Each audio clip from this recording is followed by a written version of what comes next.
We know so many ways to sin, we don't know how to do tshuva. And that's a handicap. It's not right to do that to people. If you're going to tell me about sin, you got to tell me how I fix it. Don't just leave me dangling. So we should know more about tshuva than we know about sinning, because sinning is temporary and tshuva is permanent. It's a much bigger subject. So the emphasis and the focus on sin has been very disproportionate. And it's not Jewish, it's Christian. And not even popular Christian. So, let me tell you this incredible little story. There was this Rabbi Twersky. He was a rabbi, the son of a rabbi, but he wanted to become a psychiatrist. So he goes to school. And they tell him that before he can graduate and help people with their repressed urges and drives, he has to, every student has to go through their own therapy to discover their own repressed urges and drives. Well, he couldn't afford a psychiatrist, so he didn't go. At the graduation, the professor asks him, "Who did you see for your own therapy?" And he says, "I didn't." And they said, "But you're supposed to." He says, "It doesn't apply to me. I'm an Orthodox Jew." And they said, "Well, what does that mean?" He says, "You see, I believe every word in the Torah is relevant all the time, eternal. And I believe that every word in Torah is directed at me. So when I read in the Torah, 'Do not murder,' I thought, why are you telling me this? Do I look the type? I would never. Why are you telling me this?" So I realized I must have a repressed urge to kill. And I'm just not aware of it. I read a little further and I'm told not to eat creepy crawly things. So me? Why would I eat creepy crawly things? And I realized I must have a repressed desire or urge, right? He says, by the time I finished reading the book, I knew every repressed urge and weakness, and I have them all. They graduated him. Point of the story is, there is no sin that the average person is not capable of. It's just a question of what comes to the surface. So for a person to say, "I can't believe I did that," believe it, believe it. The Torah is telling you you're capable of these sins, and that's why you need to be told not to do it. So let's not be shocked.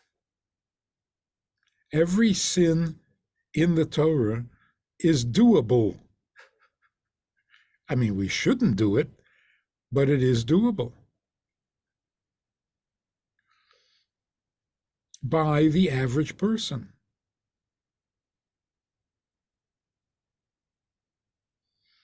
So let's not be overly critical of ourselves, saying, "How could I do that?" Yes, you could do that. That's human nature. There is no sin in the book that you're not capable of. And if you've never had an urge, it's because it's repressed. It's latent. Oh, by the same token, there is no goodness that you're not capable of. Every virtue, every good trait, everything positive in the Torah, including prophecy, you're capable of it. It's just repressed. So in our freedom of choice, we have a very wide range, both in the positive and in the negative. Now, we know that that would be a pleasant and proper way of looking at others. You see someone who committed a crime or did something terrible, you say, how can a human being act like that? Don't do that. Don't make like you're surprised. A human being is capable of every kind of sin. And he's still a human being, not a demon. So let's know what we're dealing with. We were created with a temptation for sin. We're created that way. We're also created with a strong desire to fulfill our purpose in life. Okay, now you have your choices. If you didn't have a passion for the evil, you would never sin. And if you didn't have a passion for the good, you would never do anything good. So freedom of choice doesn't mean I'm blank and I can go anywhere I want. No. Freedom of choice means you are gifted with a passion for certain sins and a passion for goodness. You're not neutral. No one is neutral. Even a baby is not neutral. And you see some babies, they have a tendency to bite. Where did that come from? Not every baby likes to bite you. Then there are babies who love to break things. There are babies who love to walk off with things. We're not born blank. We're born with a set of options that are going to challenge us. Now, here's the amazing thing, and let me hear what you think of this. We know that everything happens by divine plan. There are no accidents, there are no coincidences. Everything is planned, purposeful. There's a rhyme and a reason for everything. As crazy as it seems, there's a purpose. Included in that is your temptation. Why is it that some sins tempt you more than others? It was not your choice. Your choice is to follow that temptation or not follow. But why do you have that temptation in the first place?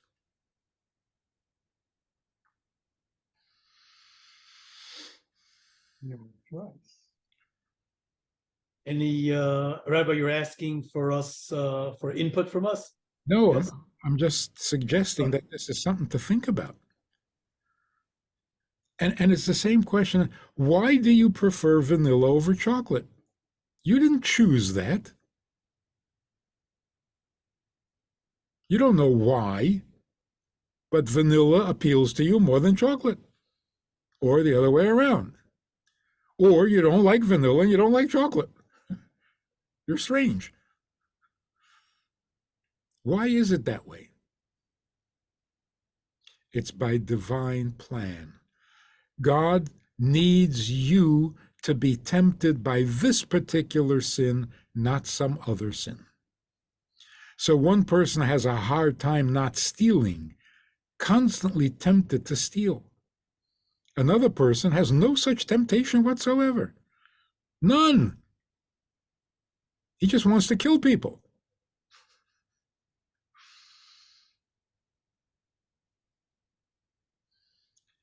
Or, that's a little dramatic, but one person has a temptation towards arrogance.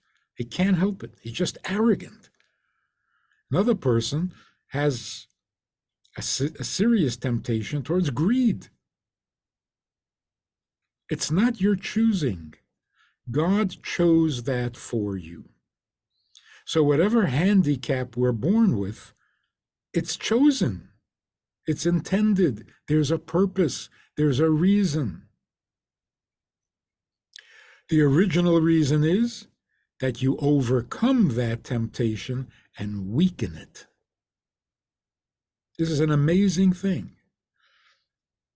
A person is tempted, let's say, to commit suicide, but he fights it off. Day after day, he refuses. Every time he refuses, the temptation for suicide becomes weaker in the entire universe. So somebody else on the other side of the planet who was about to commit suicide suddenly finds the strength not to.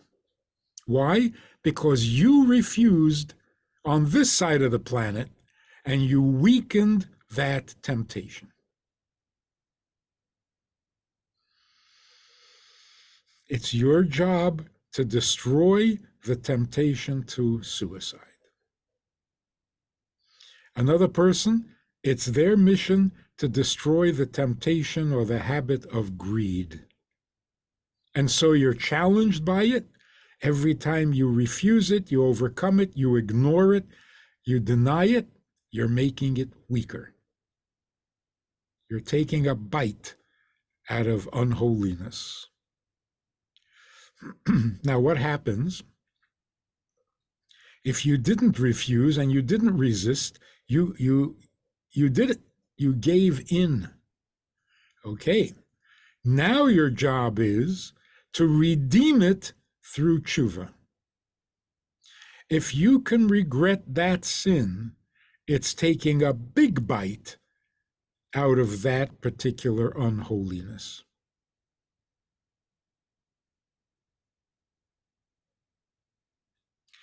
So, the question of, do I still have a life? Yes, you do. And it's urgent. And you were chosen for this.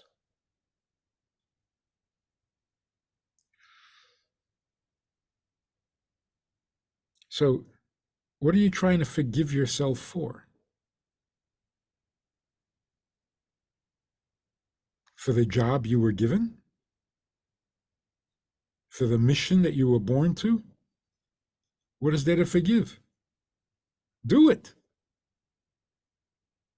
Fulfill the purpose for which you are where you are this very minute. You're there for a reason. And yes, it was your choice, but only up to a point.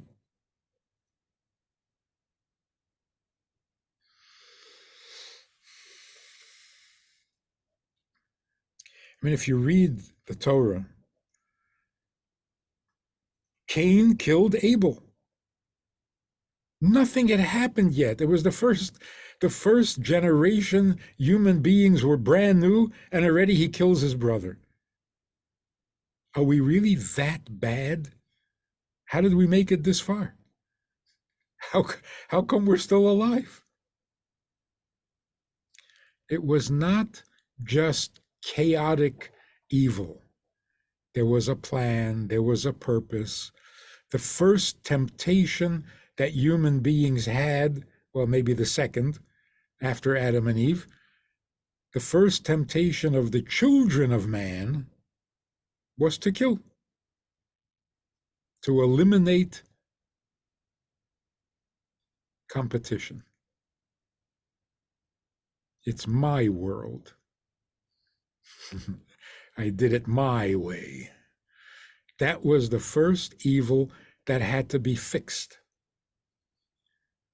So Cain kills Abel, and then the whole process of tshuva kicks in.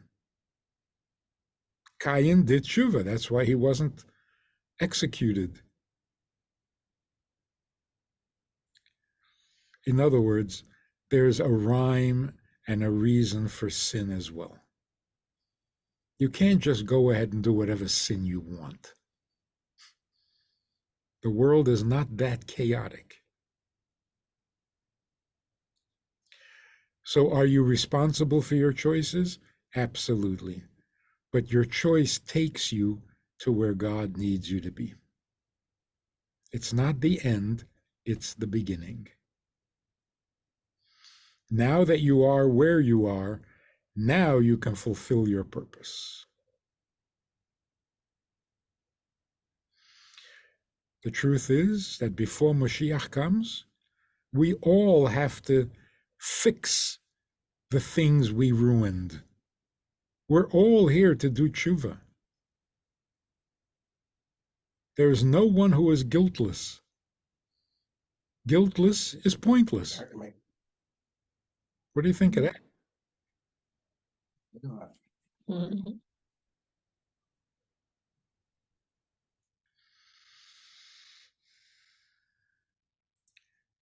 If you've never sinned, then there's nothing you can fix.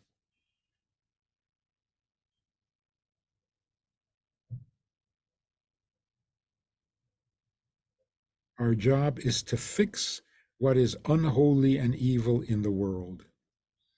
But in order to fix it, you have to get your hands dirty.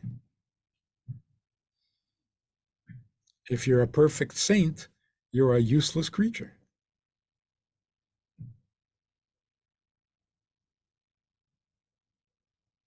This is not heaven, and being an angel is not a virtue.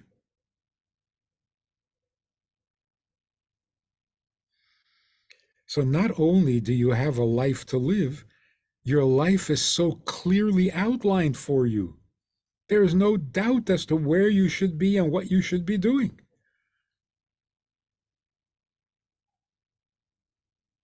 You're exactly where God needs you to be. So don't forgive yourself. Complete your mission.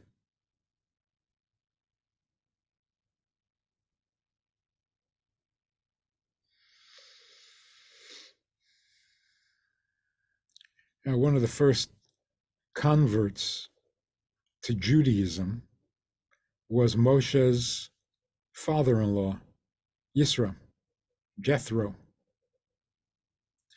He was the first convert to Judaism because prior to that, the Torah had not been given.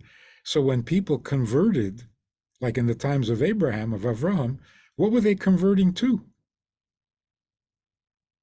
To the belief in one God, but not to Judaism. There was no Judaism. There was idolatry or belief in God. So if you joined Avraham's project, if you became a follower of Abraham, you believed in one God. The first convert to Judaism was after the Torah was given at Mount Sinai, after the Ten Commandments. So Yisro, who converted to the Ten Commandments, not just to belief in one God. And what is special about his converting? He had worshipped every idol that was known to mankind. He had done it all. When he comes and says, no, no, no, there's only one God, he knows what of he speaks because he's tested them all, he's tasted them all, and he's come to the conclusion there's only one true God. That's meaningful. If you don't know what the options are, what the other side is, it's not so convincing that you choose this side. Maybe if you had seen the other side, he had seen the other side, and when he chooses God, it's the real thing. Same is true with every sin, not just idolatry. If you've been to the other side and you choose to come to this side, you know what you're doing. That is effective.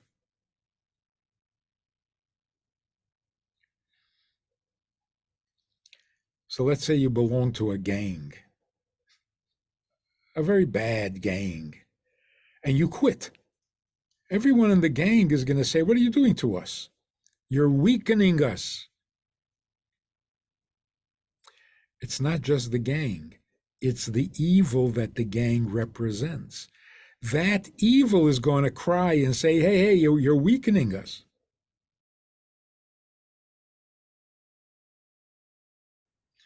The other thing that we have to really know as part of our belief in God, sin is terrible, but it is not competition with goodness.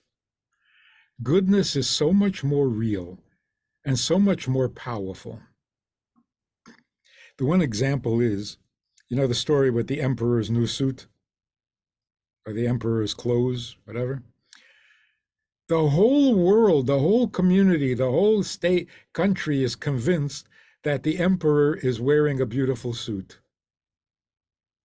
One child says, hey, the emperor is naked, and blows the whole thing apart.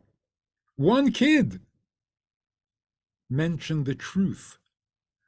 So one little bit of honesty destroys all the dishonesty, all the fake news, all the lies. One little bit of truth destroys all the lies.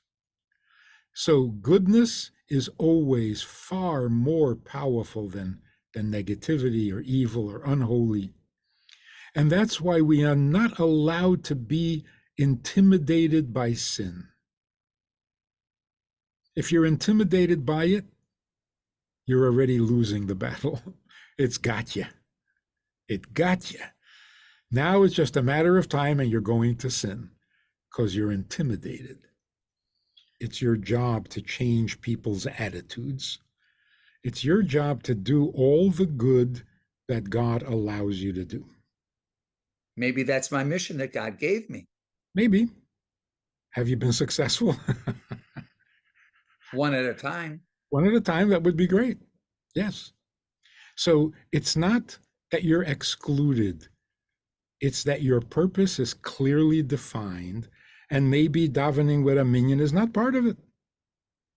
So don't fight the system, work with it. Look, there are many people who are, for whatever reason, many Jews, who for whatever reason, there are certain mitzvahs they're just not going to get to do. For no fault of their own. The Jews who lived in Russia for 70 years under communism, there were many mitzvahs they could not get a lulav and an esrog. They couldn't. No fault of their own. So what does that tell you? God was not requiring that of them. So the things you can't do, don't blame yourself. And don't take it personally. Do the mitzvahs that God needs you to do. And don't compare yourself to anybody else. We're all unique. We're all different. And if you fulfill the mitzvah that you are meant to fulfill, you're perfect. So it's not a contest of who can do most mitzvahs, who can do more mitzvahs. Do the mitzvah that God places in front of you. If the mitzvah is tshuva, do tshuva. If the mitzvah is Shabbos, do Shabbos. But don't fight. You know, the Rebbe often would say, don't try to be what you're not. Be good at what you are. Use the talents you have. Don't try to acquire talents you don't have. So I think I see a question here from Linda. And I think we're gonna let Linda ask a question. What if you get forgiveness from the people you hurt? Are you okay now? You still hurt them. So even if they forgive you, if you damaged them, the damage is done. What do you do about that? So there's a difference between guilt and regret. They're not the same thing. regret can sometimes be permanent. I will never stop regretting what I did. And that's part of Teshuva. If you stop regretting, you're regressing. So you never stop regretting. But what's with the guilt? In fact, let's define it. What exactly is guilt? I was talking to a healer, and he has this printed list of all the bad things and negative emotions that a person can possibly experience, and he uses it to heal people. He must have had 80 items on the list, and I'm scanning it, and I say, hey, you don't have guilt. Why isn't guilt on your list? He says, there's no such feeling. There is no such feeling called guilt. It's not an emotion. Because it's either regret or shame. What is guilt? He says, what if you feel responsible for what happened? What is that, a bad emotion? You are responsible. Why is that a bad emotion? In fact, if you can't take responsibility, that's a bad emotion. So if you feel responsible for what had happened, is that something you should get over? No. So what's the guilt that you have to get rid of? What is this thing I can't forgive myself? That's not regret, and that's not responsibility. That's judgment. And what it usually means, a child who is molested, and the child feels guilty. And you say to the child, it wasn't your fault. It was not your fault at all. Kid continues to feel guilty. Why? Because the feeling of guilt that this kid is describing is not responsibility. He doesn't think he's responsible, so stop telling him that it's not his fault. He knows that. When he says, I feel guilty, he means, I feel damaged. And what's the difference? Whose fault it is? I'm damaged. Damaged in what way? Damaged in that I'm not as lovable or as acceptable as I used to be. I used to be first-hand material, first class. Now I'm second class. I used to be pure. Now I'm not pure. So I'm not as valuable as I used to be. So the question becomes, in which context? You say, people are not going to love me the way they used to. Which people? Who are you talking about? Your parents? You think your parents will not accept you now that you've been damaged? Well, don't just sit there and wallow. Ask them. And if they say they accept you as readily and as completely as before, then there's no damage. In other words, guilt means someone doesn't like me the way they used to or the way they could have. No one is going to want to marry me now. All guilt has to be in a context of a relationship. Guilty to yourself doesn't make any sense. You can't accept yourself the way you used to accept yourself? Sure you can. You're just as precious to yourself. Your opinion of yourself, well, that's something else. But your commitment to yourself is just as strong. If you touch something hot, you're going to pull your hand away as quickly as ever. So forgiving yourself, it doesn't make any sense.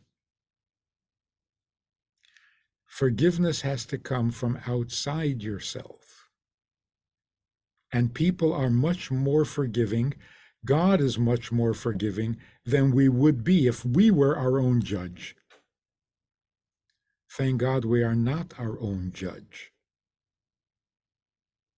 And so forgiving myself is meaningless. But regretting what I did, always, forever. And that's good. That's being a mensch. So you never stop regretting, but guilt is a different thing.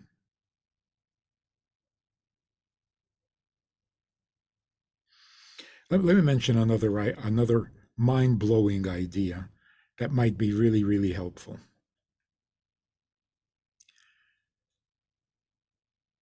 All of our problems, all of them, where do they begin?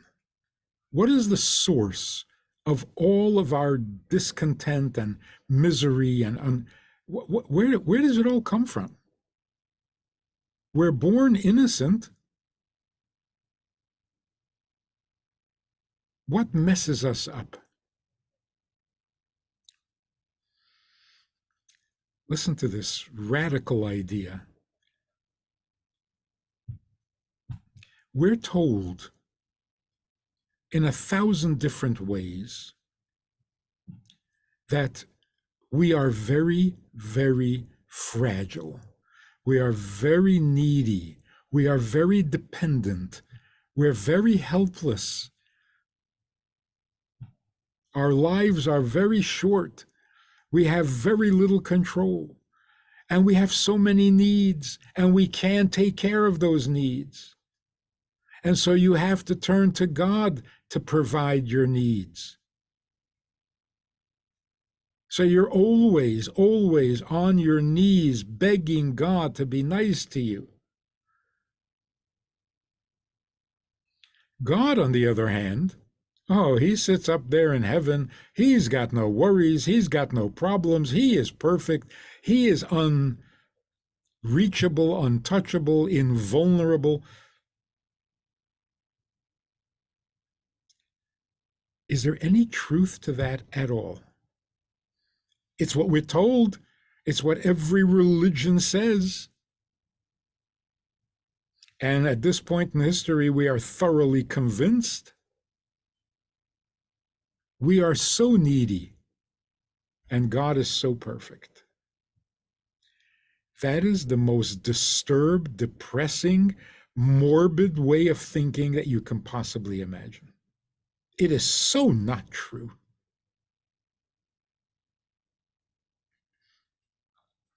Here's a new way of thinking. A human being is a creation. A creation has no needs. None. Don't tell me I am needy. I am not. I am not needy. You know why? Because I didn't ask to be born. I don't need to be here at all. I don't need to be here. I don't need to exist. I don't need to be born. I don't.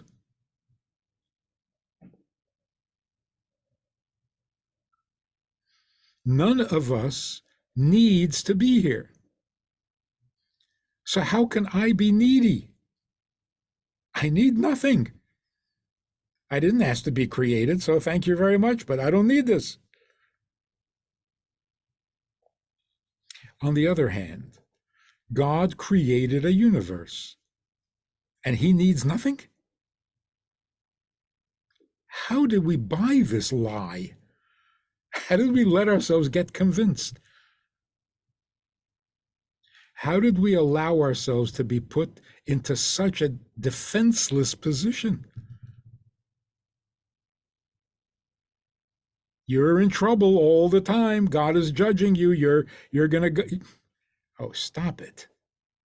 That is so not true. You know who's in trouble all the time? The Creator. This is not the world he envisioned. Or not yet. So, how did we become the needy ones?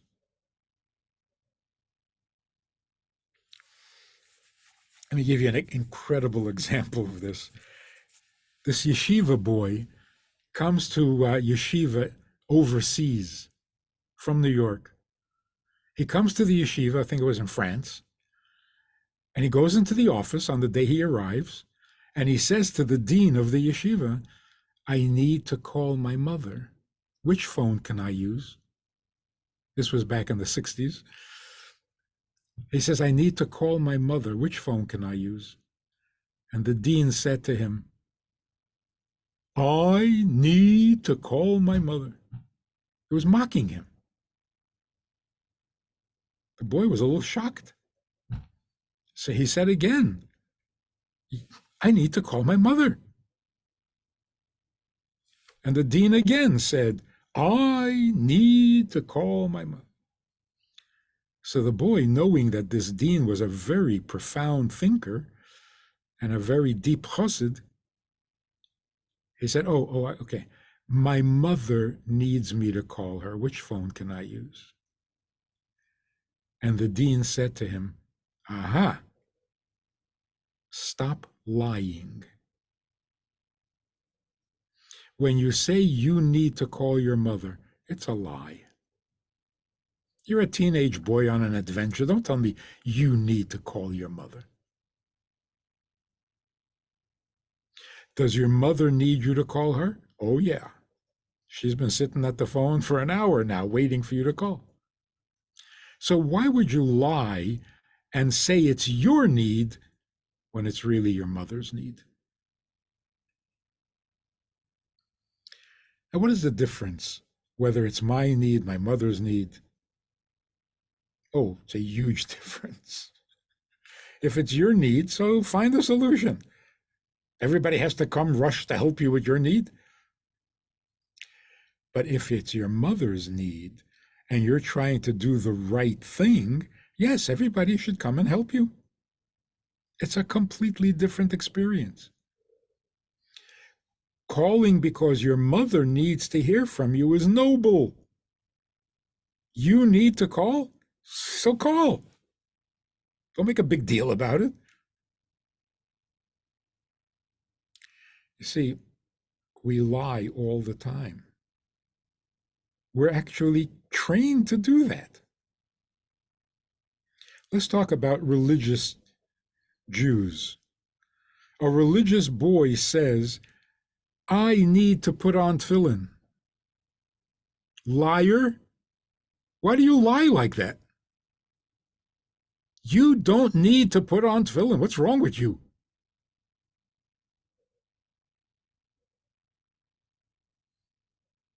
I need to go to shul. I need to keep kosher. You're such a liar.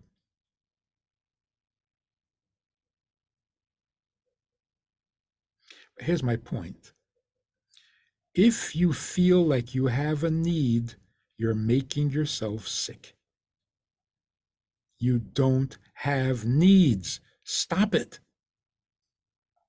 Thinking that you have a need weakens you because it's not true. God created the world. He needs something. When did it become yours? God says, please keep kosher. And all of a sudden, you need to keep kosher? What kind of plagiarism is that? Don't do that. It's blasphemous. The Creator has a vast eternal need. Creations don't need anything because we didn't need to be created.